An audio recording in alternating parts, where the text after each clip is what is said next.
नमस्कार मंडळी. तर आज आहे कोजागिरी पौर्णिमा. कोजागिरी पौर्णिमा सगळेच साजरी करतात, पण ती का साजरी करतात, कशासाठी करतात हे माहिती आहे का? चला तर जाणून घेऊया. कोजागिरी पौर्णिमेला चंद्र पृथ्वीच्या अगदी जवळ येतो.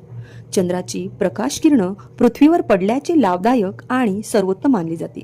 या दिवशी दान करण्यासोबतच लक्ष्मीची पूजा करण्याची परंपरा आहे. तसंच या दिवशी चंद्र 16 चरणांनी पूर्ण असतो.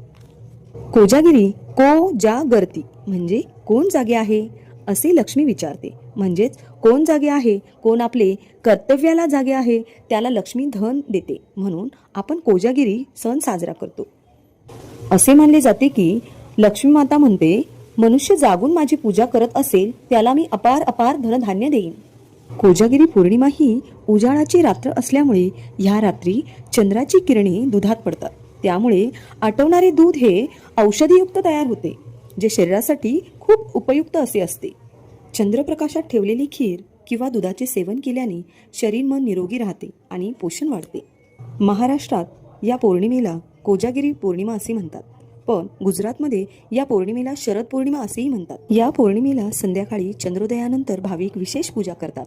दूध, तांदूळ, फुले अर्पण करतात, आरती ओवाळतात आणि भगवान चंद्राला प्रार्थना करतात.